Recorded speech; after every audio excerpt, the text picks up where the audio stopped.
Gepleyer Adatlyk Radiosu. Akşamyz haýyrly bolsun gadyrly dinleýijiler. Şuň 2016-njy ýylyň 11-nji awgusty hepdäniň penşenbe güni. Habarlar günlük gepleşigimizde Pragda studiýadan men Sähra alyp berýän.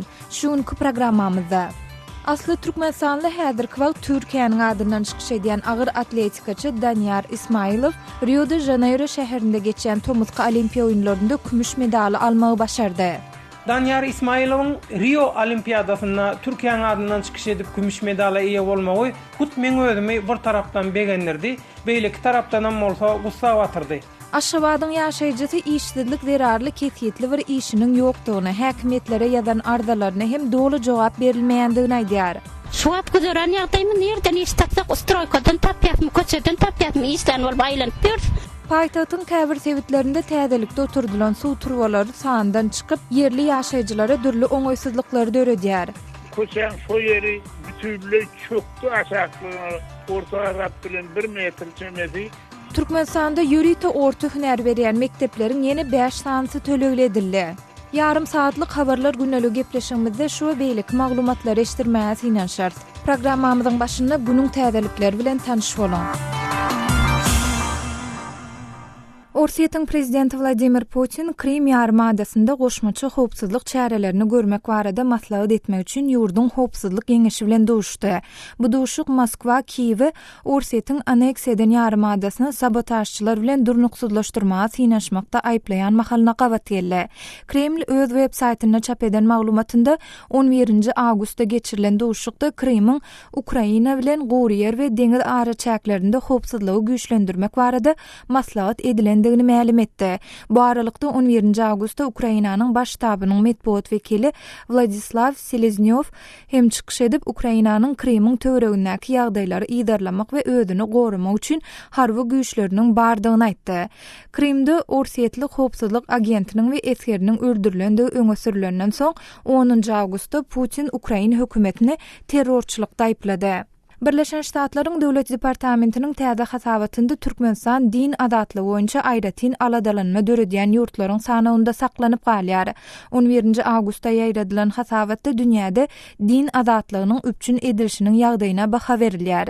Türkmenistanyň konstitusiýasy raýatlaryň dini ynanjyna garamadan olaryň deň hukuklygyna kepil etýär. Geçen ýylyň dowamında dini adlyklara, hususanda protestantlara we Ýegowanyň şaýatlary dini toparynyň agzalaryna kemsitmelerin şeýlede öý dökmek, dini materiallary konfiskasiýa etmek, urup ýençmek we eden etdilikli tuso etmek ýaly wakalaryň bolandygy habar berildi diýilip hasabatda aýdylýar. Şeýlede raportda geçen ýylyň dowamında täze dini toparlaryň hiç ýeriniň resmi taýdan hasaba alınmandygy bellenilip, ýurdun kanunçylygy hasaba alınmadyk dini toparlaryň ähli işlerini gadagan edýär diýilýär.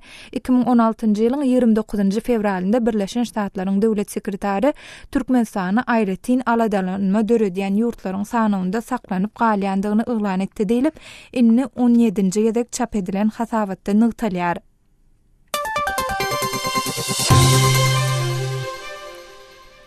Washingtonyň Ukrainadaky ilçisi Birleşen Ştatlar şu wagtçenli Ukrainanyň Krime goşulşýanlygy barada Orsiýetiň öňe sürýän aýplamalaryny tasdiklaýan hiç bir delil görmedi diýdi.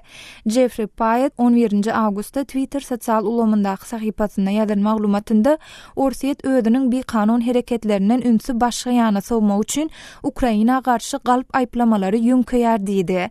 Şeýle ol Birleşen Ştatlaryň Orsiýet tarapyndan Krimiň aneksiýa edilmegi bilen baglanşykly Moskwa garşy girdilen sanksiýalar gurung edilen ýarymada Ukraina ýygyna dolanyp gaýtarylyp berilýänçe öz güýjünde saklanyp galar diýdi. Amerikanyň Birleşen Ştatlarynyň ilçisiniň bu beýanaty Moskwa, Kiýew we Orsiýetiň aneksiýa eden ýarymadasyny sapadaşçylar bilen durnuksuzlaşdyrmaga synaşmakda aýplaýan mahalna gabat geldi.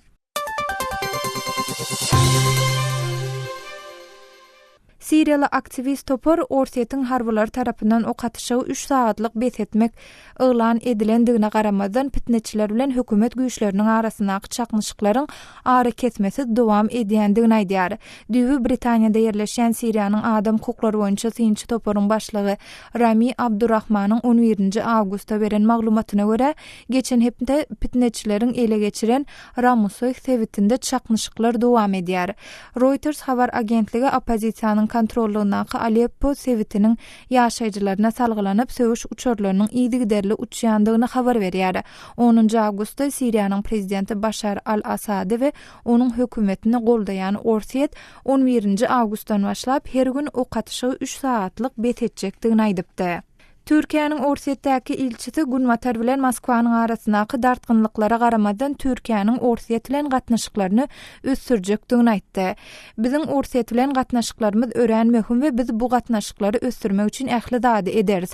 Biz bu gatnaşyklary Gunwatar ýurtlary islese-de islemese ösdüreriz diýip Umit Ýardym 11 awgustda Moskwada geçiren medpuat konferensiýasynda aýtdy. Hormatly dinleýijiler, siz şu saatyň käbir möhüm habarlary bilen tanış bolýaňyz. Olar taýýarlap diqqatyňyza ýetiren men Sahra. Saatlary kesmeden soň gepleşigimizi dowam etdirýäs. Asly Türkmenistanly häzirki wagt Türkiýanyň adyndan çykyş edýän agyr atletikaçy Danyar Ismailow Rio de Janeiro şäherine geçen Tomuska Olimpiýa oýunlarynda kümüş medaly almagy başardy. 69 kilograma çenli erkekleriň arasyndaky bätleşikde 24 ýaşly Ismailow jemi 351 kilogram netijäni görkezip ikinji orny eýeledi. Ýergelene bellesek bu Türkiýanyň Rio Olimpiadasyndaky ilkinji medaldyr. Bu barada Türkiýede kawarçymy Döwlet Baýhanyň taýýarlan giňişräk maglumatyny bilelikde dinläliň. Türkiýe diýilende ilki bilen ol ýerde köpçülik bolup işleýän zähmet migrantlary, ýokary bilim almaga gelen studentler Türkiýe durmuşa çykan maşgalalar bilen bir hatarda ol ýurda gatnap söwdafatyk edýänler ýada düşýär. Ýöne inni Türkiýede olardan öňe saýlanyp dünýä meşhur bolan bir Türkmenistany raýat bar. Onun ady Danyar Ismailow. Muňa sebäp bolan waka asly Türkmenistanly häzirki wagt bolsa Türkiýanyň adyndan çykyş edýän agyr atletikaçy, ýagny ştangaçy Danyar Ismailowyň Rio de Janeiro şäherinde dowam edýän Tomsky Olimpiada oýunlaryna kümüş medal gazanmagydyr. Azatlyk radiosy asly Türkmenistanyň bolan Ismailowyň gazanan ýeňişi bilen baglanşykly maglumat almak üçin Türkiýanyň ýaşlar we sport baradaky ministrligi bilen habarlaşdy. Ministrligiň adyny agdalmagyny islemeýän resmisi edil häzirki wagtda bu temada interwiu berip biljek degişli ýolbaşçylaryň ählisiniň Rio'da Olimpiya oýunlaryna gidenligini bildiripdir. Ýöne şeýle bu ýeňişli waka baradaky duýgularyny pursatdan peýdalanyp Azatlyk radiosynyň üstü bilen halk köpçüligine ýetirmek isleýändigini belläň resmi 69 kilograma çenli bolan agyr atletikaçy erkekleriň arasyndaky Olimpiya bäsleşigine çykyş eden asly Türkmenistanly 24 ýaşyndaky türgönümiz Danyar Ismailowyň ikinji orny eýelär. Türkiýe ilkinji Rio Olimpiadasyndaky medaly gazanmagy we onuň ýandan medpuatda eden çykyşy hemmeleriň ruhuny alasmana götürdi. Biz oň çykyşyna tomaşa edip gaty tolgunlyk we begenlik. Türkmenistandan gelen bir türgönüň Türkiýanyň adyndan çykyş edip 2015-nji we 2016-njy ýyllarda Ýewropa bäsleşiklerine gazal medal, 2015-nji ýyllaky bütün dünýä bäsleşiginden bolsa medal gazanmagy bir millet, iki döwlet diýilen iki dogonluk ýurt üçinem uly buýsançdyr diýipdir. Türkmenistanyň erkin göreş boýunça dürli bäsleşiklere gatnaşyp munasip orunlara eýelen häzirki wagt bolsa Istanbulda zähmet migrant bolup işläp beren özüni Töremrat diýip tanadan bir Türkmenistan raýat bolsa Danyar Ismailowyň gazanan üstünlügi arasynda öz pikirini Azatlyk radiosyna şeýle beýan edipdir. Danyar Ismailowyň Rio Olimpiadasyna Türkiýanyň adyndan çykyş edip kümüş medala eýe bolmagy hut meň özümi bir tarapdan begendirdi, beýleki tarapdan bolsa gussa batyrdy. Sebäbi ynha meň özüm erkin göreş boýunça ussat türgenen bolsam öz ýurdumyzda sporda we sport bilen meşgullanýanlara ýeterlik derejede üns berilmänligi sebäpli eýýäm.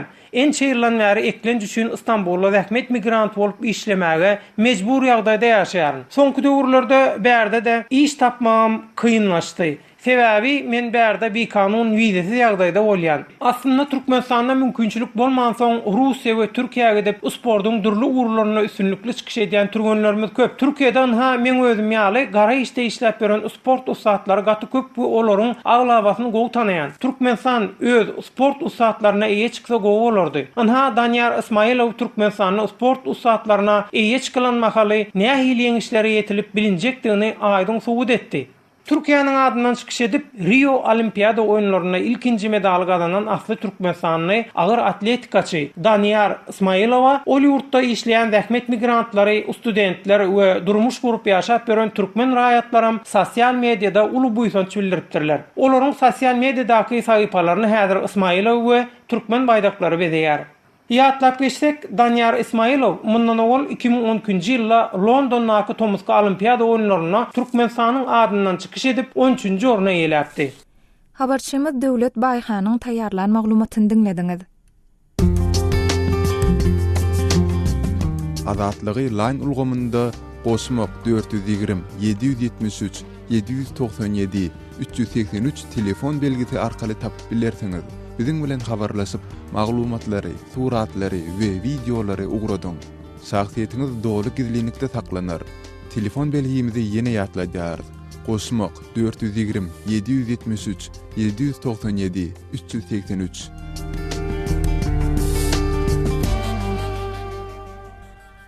Türkmenistanda ýürite orta hüner berýän mekdepleriň 42 sanasynyň 19 sanasy tölegli diýilip resmi medeniýetde habar berilýär. Ýürite orta hüner mektepleriniň 14 sanasy öňden hem tölegli bolup, şu ýyl olaryň hataryna ýene-de 5 sanasy goşuldy. Bu barada taýýarlan jekmejek maglumatymyza dikkatiňizi hödürleýäs. Türkmenistanda ýürite orta hüner berýän mektepleriň ýene 5 sanasy tölegli edildi. Resmi medeniýetde Türkmenistanyň 42 sany ýürite orta hüner mekteplerine okuwçylaryň kabul edilip başlanandygy, şolaryň 19 sanasynyň töleglidigi habar berilýär. Ýeri gelenini aýtsak, ýürite orta hüner mektepleriniň 14 sanasy öňden hem tölegli bolup, şu ýyl olaryň hataryna ýene-de 5 sanasy goşuldy. Tölegli şerte geçirilen ýürite orta bilim berýän mektepleriň arasynda Türkmenistanyň Söwda we Ykdysady gatnaşyklar ministrliginiň Söwda hüner mektebi, Türkmen Nevit gaz guruluşy konserniniň Balqanabatdaky Nevitçilik hüner mektebi, Demiryol Uloglary ministrliginiň Aşgabatdaky Demiryol transporty mektebi, Niýazow Hadynaky Owa hojalyk universitetiniň Bayramaldaky Agrosenagat hüner mektebi, Türkmen Owa hojalyk universitetiniň Daşawdaky Agrosenagat hüner mektebi bar. Neytralin Türkmenistan gazetine çap edilen maglumatda ýurtda ýürite bilimli orta hünermenleri taýýarlayan bu mekteplere şu ýyl ýaşy 30 ýaşdan geçmedik 8385 adamynyň kabul ediljekdigi, munyň geçen ýylkydan 43 adam artykdygy aýdylýar. Emma okuw möhleti 2-2,5 ýyl bolan bu ýürite orta hüner mektepleriniň tölegi barada resmi medeniýetde hiç ýyly maglumat berilmeýär. Azatlyk radiosynyň bu baradaky maglumatlar bilen gyzyklanyp, gürüň gidýän okuw jaýlarynyň resmilerinde nähildir bir maglumat almak synanyşyklary hem netije bermedi. Türkmen häkimetleri 2 awgustda başlanan synaglaryň açyklygyny ýokarlandyrmak maksady bilen okuw otoglarynda video kameralaryň oturdulandygyny, munyň netijesinde okuw jaýlaryna has okuyply oglan gyýlaryň kabul edilmegine mümkinçilikleriň döredilendigini tekrarlaýarlar. Türkmen resmileriniň bu beýanatyna garamazdan Azatlyk radiosy bilen söhbetde şolýan käbir türkmensanlylar ýurdun ýokary bilim pudagynda korrupsiýanyň, paraxorlygyň giňden ýaýrandygyny, para vermezden ýokary kujaýlaryna girmek mümkinçiliginiň juda çäklidigini görüň berýärler.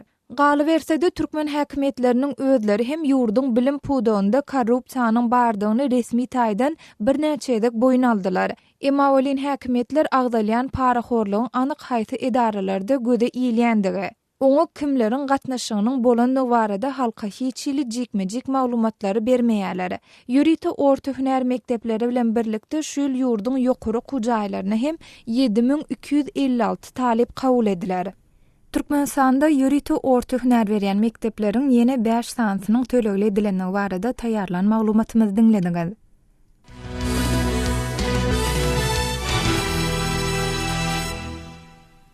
Türkmenistanyň resmi medeniýetinde 2008-nji ýyldan 2015-nji ýyla çenli döwlete degişli däl hususy pudakda kampaniýalarda iş orunlarynyň 29,5 göterim artandygy habar berilýär. Emma Azatlyk radiosy bilen söhbetde şolýan käbir türkmensanlylar ýurtda işsizligiň giňden ýaýrandygyny, şu sebäpli adamlaryň köpüsiniň kesýetli bir işiniň ýokdugyny aýdýarlar. Bu barada Aşgabatyň özüni Humaý diýip tanışdyran ýaşaýjysy Türkmenistana habarçymyz Sultan Açylowa görüň berdi.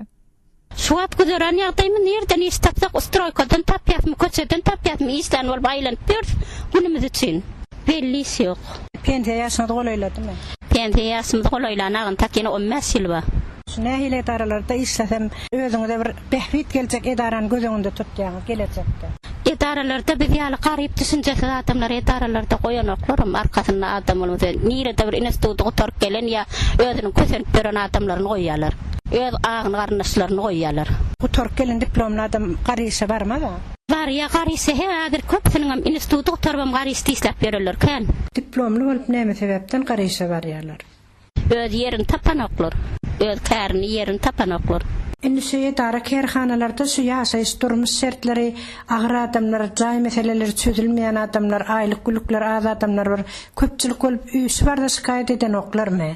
Köpçülik bolup häkime ýetdik, şäher häkimine ýetdik. Prezident arda ýadylar, ardasy barmady. Şonda näçe adam bolup ýazyňyz? 150 tane adam bolup ýadyk. Ondan sonra netije bolmady. Netije bolmady, ondan olaram dagap gitdiler. Indi sizin pikiriňiz, sizin şu Orsiýada gitdi, Türkiýe'ye gitdiler diýýäňiz. Indi şu ýurtdan çykyp giderler üçin behbitmeýär ýurtda galýarlar, şu güzerany bilen bolş ýagdaý bilen oňuş bererlerin ki behbit nähile gasaplaýaňyz. Men behbit ara kurulamak ýöne şu içiňde janyň bolsa bir ýurt ötse şoňa kömek etmäni her kimiň borçy, her grajdanyň borçy. Men onu behbit arap ýa baýaja bolup diýmek. Ýöne şu milletiň dagamazlygyna hökümet emratyk tereste gowulsak. Şo kötünýän ýurtdan gitýän adamlara da şoňa nebsi magyrýar, çağatyklar ýygyna galýar, özleri aňyrdy. Şolardan mene bilet adamyňyz göz ýetirip duran adamyňyz barmy? Göz ýetirip duran adamymyz bar, ýöne plan ýerde isap ýetdim ýalançy olar ýurtdan çykyp gitdiler. Aragatnasyga meddi bilen da sebäbi diýen ur aragatnasyga çyksak bolanyň ýam telefonna urulşyk bolanyň 200 manat gerek. Habarçymyz Sultan Açylwanyň geçiren söhbetdeşligini dinlediňiz. Azatlyk radiosu bilen Telegram arkaly habarlaşyň. Munyň üçin şu nomerleri ulanyň. Goşmak belgisi 420 773 797 383, goşmak belgisi 420 724 168 983.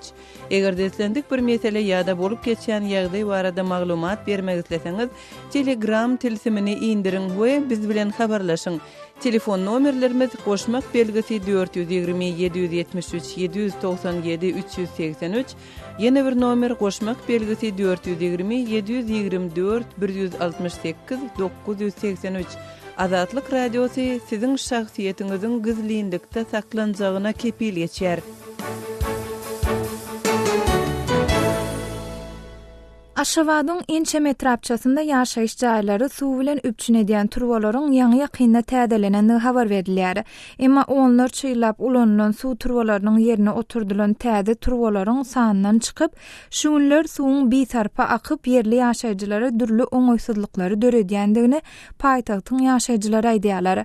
Bu ýagdaý barada kärdeşim Gödel Aşgabatyň ýaşaýjysy ýazyjy Amanmurat Bugaýew bilen söhbetdeş boldy.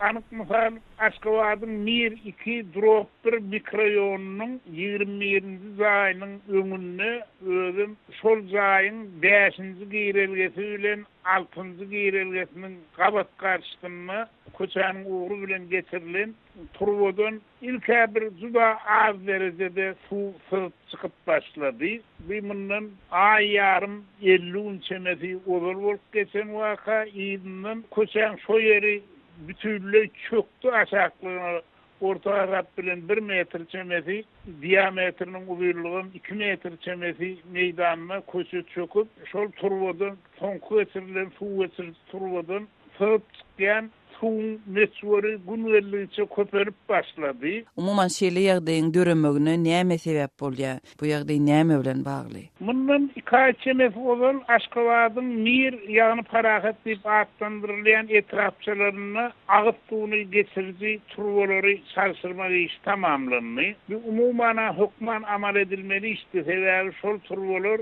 mundan orta gasap bilen 30 ýyl çemesi bolar, diametri juda kiçi azbest turbolarda geçirilipdi. Mundan häzirem şu turbolar diametri uly plasmas hemde demir turbolar bilen sarsyryldy. Ne 2 ay mundan ol tamamlandy.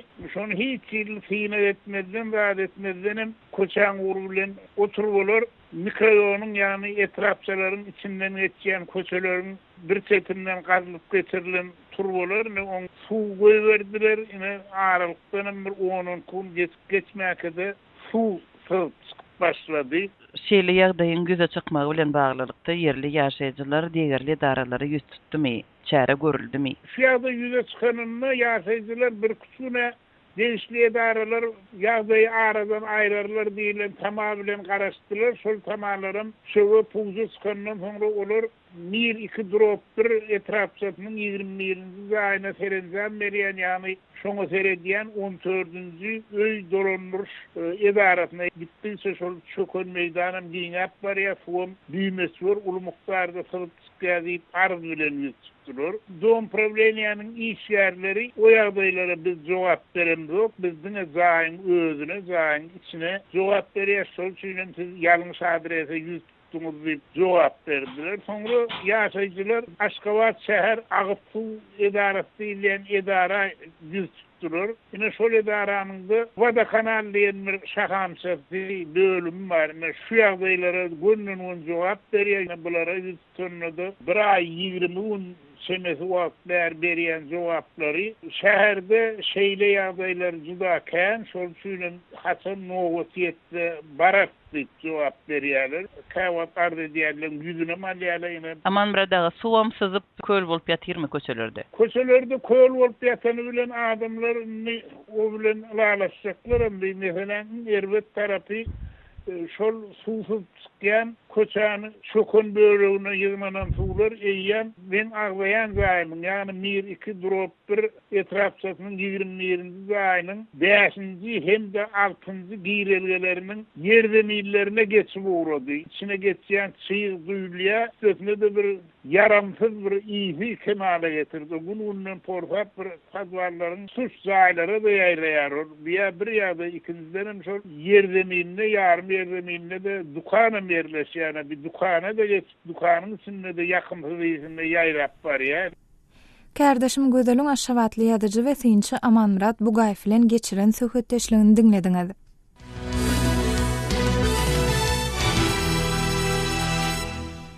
Meşhur skulptor Ernest Nizvesny New York'da 92 ýaşynyň içinde aradan çykdy. Nizvesny türkmen medeniýeti sunuwaty bilen hem baglanşykly skulptor. Has anagy onuň SSR-den daşary ýurda immigrasiýa gitmedinden öňdöreden iň meşhur eserleriniň biri Aşgabatda. Şol wagtky partiýa arhiwiniň binasyny şuň hem türkmensanlaryň we paýtagtyň mihmanlarynyň gözüne eýleýär. Mundan başga Ernest Nizvesny 2003-nji ýylda şol wagtky prezident Saparmurat Niýazowyň çakylygy bilen Aşgabatda gelipdi we soň jurnalistleriň türkmen prezidentiniň heykelini dörödýärsiňizmi diýen soragyna beýledat bolup bilmez diýip jogap beripdi. Kardeşim Ýoşan Nurwan meşhur skulptor we onuň dörödijiligi barada pikirlerini paýlaşmagy sorap Germaniýada ýaşaýan türkmen hudojnigi Mommok Kuliýew bilen söhbetdeşýärler. Ernest Nizvesny beýik skulptor, beýik hudojnik. Näme bir oňlan ul tanışlygym ýokdy. Bir küçük şu asfalty işläp ýörkä, şonu menim ýaş hudojnik, şu skulptorlaryň ýanyna baramda şonu gördüm. Elbetde men o ýaş onuň ýaşlygyň görüňlerini kän gatnaşmaýarmyn, diňläp oturdum da. O adam ne şu siyaset hakkında gururlar vardı, onun özüm bir siyasetçi adam da. Ondan sonra şu asfalttaki partiyanın arşivinin fasadını şu relief ediyordu. Onu kovu tanıyan hudojnikler, Türkmen beyik hudojniklerimiz Cuma durdu, Cuma kovu tanıyadı onu, ondan bile işleşipti, yankımamı, şu tanıyan olmam mümkün. Men o gatýas onuň kendi ýadyma düşüp duran zat ýok da ýöne näilim bolsa maňa uly täsir etdi şoň part arhivde eden reliefi. Men hudojnikler fonduny geçende günne unaşa diýen ýaly şo Ernest Nizvesnyň eden reliefiniň öňünden geçýärdi da Edil Lenin mağanın öňünde. Mommak bağışla sözün öreýin. Şu eser barada eger ýaşlara gurrun bermeliler näme aýdardyňyz? O elbetde oňur öz ýoly bar, öz stili. Hiç kimkä beýle skulptorlaryň meňzemeýän stili bar. Reliefin ýönüne elbetde tarih barada edilen detallar bar. Ýöne umuman şu reliefi umuman seredende or ýetişip ýa-ni iş derrüm şo wagtda Ernest Nizvesnyň ýoly görnýär. kompozisiya tarapından seredende de yankı relieflen yukarı çıkıp aşağı gidişi ornamental tarafından seredende de hemmesi edilir. Türkmenin eden zatlarını yönü Türkmen sunotu bilen şeyle bağlanışıklı iş. Mena onu katbeyik iş deyip hasar eden özüm için. Yönü ne sunotu da sonlarla birine yaraya bir beylika yaran bak şu at bolunmalı yolu da cuma Türkmenin beyik hudajı o kan gurrunları hakkında sebebi ondan bir yerdeki bile işleşen adam. Yönün hep kabir detalları durmuş hakkında yani Ernest'in izlesin durmuş hakkında gurrunları Moskva'da bizim bir dostumuz var Türkmen hudajının dostu sonotu öğreneceğim sonotu tankitlayıcı William Mayland diye. Son önüne bir yerek bir yaşlı hudajnik geldi. Ondan sonra Ernest hakkında kan gurrun verdi. Onlar bile 60'ıncı yıllarda Manyaz'da, Moskva Manyaz'ını sergiyettirler. O sergiyede Khrushchev gelip tankitlaptır da. Ondan sonra Kreml'e çağırıp sevuptur. Şu hakkında bir gurrun vardı Ernest'in izlesini Khrushchev'e deyiptir. Sen sonottan basın çıkan zadın yok ne deyip durun zadın. Şonu soradık. Şotsun mu deyip. Yani bütün Sovet Soyuzu'nda şu gurrun var da hudajniklerin arasında. O da dedi yok dedi biz o vakit dedi nire gireceğimizi bilemiz yok. Yer tapmadık dedi. O şeyler Khrushchev bir ağlı hapa şeyler söylüyor diye de bize. Katı yer ve söylüyor dedi. Kardeşim Yavşan Norvan'ın Germanya'da yaşayan Türkmen hudajniği Mommok Kuliyev bilen geçiren söhbetleşigini dinlediniz. Öz sevitinizde bolýan wakalar barada adatlyga maglumat bermek isteseňiz, biziň Facebook hasabymyza ýazan. Bizi gözlegi bölümine Adatlyk radiosu ýazyp tap bilersiňiz. Siz suratlaryňyzy we videolaryňyzy hem ýollap bilersiňiz. Adatlyk siziň şahsiýetinizi gizlinlikde saklar. Siz bolan wakalar barada maglumat beriň, biz hem habar bereriz. Gepleşigimizi Orsiýete we Ukraina deýişli maglumatymyz bilen dowam etdirýäs. Orsiýetiň prezidenti Vladimir Putin Krim ýarymadasyna goşmaçy howpsuzlyk çärelerini görmek barada maslahat etmek üçin ýurdun howpsuzlyk geňeşi bilen duşdy. Bu barada kardeşim Gödeliň taýýarlan giňşak maglumatyny dinläliň. Orsiýetiň prezidenti Vladimir Putin howpsuzlyk geňeşiniň maslahatyny geçirdi we Krimde goşmaçy howpsuzlyk çärelerini amala aşyrmak barada pikir alşdy. Moskwa Kiýew Orsiýetiň aneksiýelip Ukrainadan bölüp öz düzmüne goşan Krim ýarymadasyny diversantlar bilen durnuksuzlandyrmak tynanşygyny aýplady.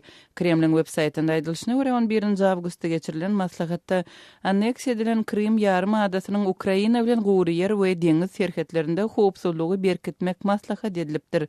Ukrainanyň baş ştabynyň medeniýet wekili Vladislav Seleznyov Ukrainanyň özüni goramak we Krimiň daşyndaky ýagdaýa gözegçilik etmek üçin resurslarynyň bardygyny 11 awgustda aýtdy.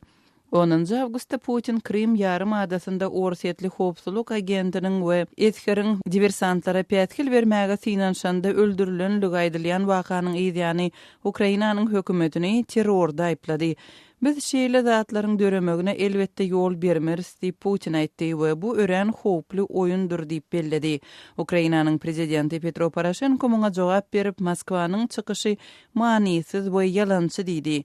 Putin Ukrainadaky krizis wagtyndaky aýda 4 tarap bilen gepleşik geçirmegiň Krimiň daşyndaky dartgynlylyk bilen baglylykda manisizdigini aýtdy. Orsiýetiň Germaniýanyň, Fransiýanyň we Ukrainanyň gatnaşmagyndaky 4 tarap bilen gepleşikleriň indiki tapgyryny 4-nji we 5-nji sentýabr günlerinde uly 20-lik guramasynyň sammitiniň çäginde Hanzhouda geçirmek planlaşdyrylýar. Ukrainanyň Birleşen Milletler Guramasyndaky hemişelik wekili Vladimir Yelchenko Putiniň çykyşyny howply diýip atlandyrdy.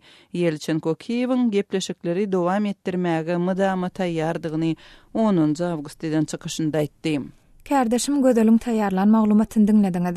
Hormatly dinleýijiler, gepleşigimizde efirden maglumatlarymyz barada öz pikir garaýşlaryňyzy biziň bilen paýlaşmak isleseňiz ýa-da beýlik meseleler boýunça biziň bilen habarlaşmak isleseňiz, biziň medeniýet e-mail belgisi gmail.com e-mail adresimde hatur edip bilersiňiz. Gaderly dinleýijiler, şunuň bilen habarlar günnelik gepleşigimizi geçirip gutarýas. Programmany Pragadaky studiodan men Sahra alyp bardym. Saatlar kesmeden soň gepleşigimizi ýazgyda dinläp bilersiňiz. Adatlyk radiosynyň tolkunlarynyň aýrylmaň.